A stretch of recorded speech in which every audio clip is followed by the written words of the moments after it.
The unbelievable crimes of Isiah Thomas are like none other. His shocking sexual harassment lawsuit became one of the biggest scandals in NBA history, and for good reason. The details that came out painted a disturbing picture, and it was clear that some dark secrets had finally come to light. But as if that wasn't already enough to damage his name, Isiah made things even worse with his infamous comments about Larry Bird. So what exactly went down? Let's rewind to the mid-2000s. Isiah Thomas was no longer the superstar point guard everyone remembered from the Detroit Pistons. Instead, he was running the show for the New York Knicks as both head coach and president of basketball operations. But things took a dark turn in 2007 when a bombshell lawsuit rocked Madison Square Garden. A former Knicks executive, Anucha Brown Sanders, came forward with serious allegations. She claimed that Thomas had sexually harassed her during her time with the team. The case went to trial, and the details that surfaced were both shocking and disturbing. The jury ended up siding with Brown Sanders, finding that not only had Thomas harassed her, but Madison Square Garden had also retaliated against her for speaking up. It was a huge moment, one that exposed a toxic environment behind the scenes of one of the NBA's most iconic franchises. In the end, MSG settled the lawsuit for a staggering $11.5 million. Thomas, for his part, denied any wrongdoing. He wasn't personally ordered to pay damages, but the damage to his reputation was already done. And if you thought that was the only stain on Isiah's legacy, think again. Let's go back 2 decades earlier. Back to the heat of the 1987 Eastern Conference Finals. The Detroit Pistons had just lost to the Boston Celtics, and tensions were running high. In the aftermath, Dennis Rodman, then a young Pistons player, called Larry Bird overrated, and Isiah, instead of cooling things down, threw gasoline on the fire. He backed up Rodman and added that if Bird were black, he would be just another good guy.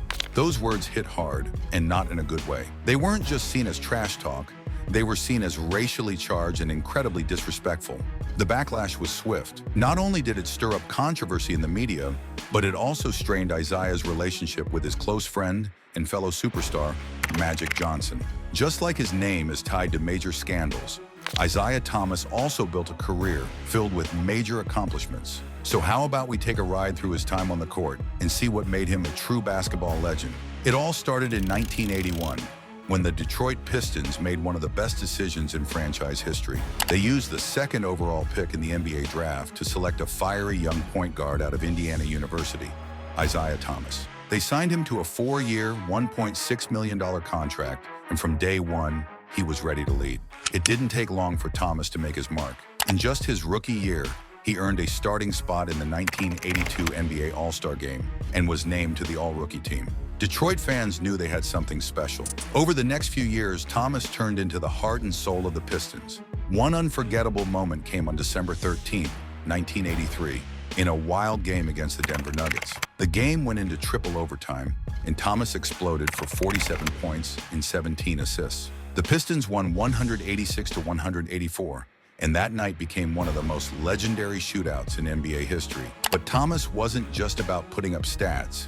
He lived for the playoffs. In 1984, he gave fans another jaw-dropping moment. Facing the New York Knicks in a do-or-die Game 5, Thomas did something nearly impossible. With the Pistons trailing late, he scored 16 points in just 94 seconds to force overtime. It was one of the most explosive scoring bursts ever seen. Unfortunately, he fouled out, and the Knicks went on to win the game in the series. But that performance showed just how electric Thomas could be when the moment called for it. The Pistons were improving every year, and in the 1985 playoffs, they found themselves going toe-to-toe with the powerhouse Boston Celtics. This Celtics squad was no joke. They had legends like Larry Bird, Kevin McHale, Robert Parrish, and Dennis Johnson.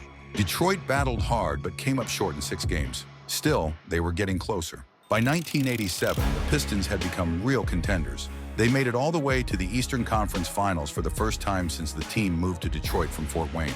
Once again, it was Boston standing in their way. The series was tight, and Game 5 at Boston Garden turned into a heartbreaker. With just seconds left and Detroit up by 1, Thomas tried to inbound the ball quickly, but Larry Bird, always lurking, stole the pass and dished it to Dennis Johnson for the game-winning layup. Just like that, the Pistons' hopes were crushed. It was a painful lesson, but the team was learning how to win. Finally, in 1988, the breakthrough came. The Pistons got their revenge on the Celtics, beating them in the Eastern Conference Finals. Only Kevin McHale stuck around to shake hands, something fans would remember. Now it was time for the NBA Finals, where the Pistons would face the mighty Los Angeles Lakers, led by Magic Johnson, James Worthy, and Kareem Abdul-Jabbar. Before the series began, Thomas and Magic, close friends, shared a courtside kiss on the cheek, a rare display of affection between competitors. Detroit played with grit and heart, and after 5 games, they led the series 3-2. Game 6 became one of the defining moments of Thomas's career. Late in the game, he badly sprained his ankle, but instead of sitting out, he pushed through the pain. What happened next was legendary. Thomas scored 25 points in the third quarter alone, setting an NBA Finals record. He was clearly in pain, hobbling around the court, but he kept going. Still, the Pistons lost the game 103-102 after a controversial foul sent Kareem to the line for the game-winning free throws. In Game 7, with Thomas clearly not at full strength, the Lakers clinched the title.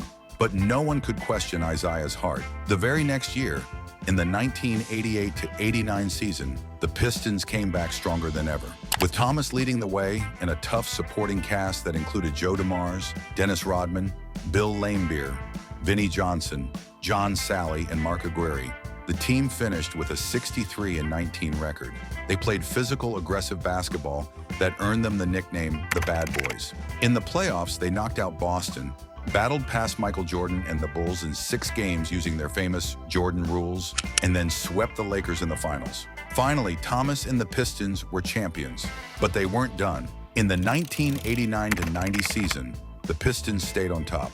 They earned the top seed again and made another strong run through the playoffs. After defeating the Pacers and Knicks, they faced the Bulls once more in the Eastern Conference Finals. This time it took 7 games, but Detroit won and went on to the finals, where they beat Clyde Drexler's Portland Trail Blazers. Isiah Thomas was named Finals MVP, averaging 27.6 points, 7.0 assists, and 5.2 rebounds per game. He had reached the pinnacle twice, but all dynasties eventually faced decline.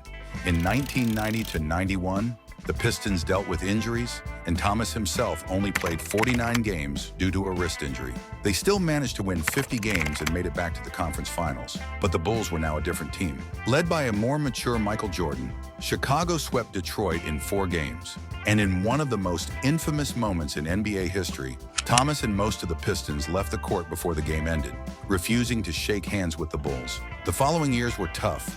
In 1992, the Pistons lost in the first round to the Knicks. In 1993, they missed the playoffs for the first time in over a decade. Thomas was aging, and his body was wearing down. Then came the moment that ended it all. In April 1994, Thomas tore his Achilles tendon. A month later, he officially retired from the NBA. And that's a wrap for today's video. If you had a good time watching, be sure to hit that like button and don't forget to subscribe. We'll catch you again soon. Bye for now.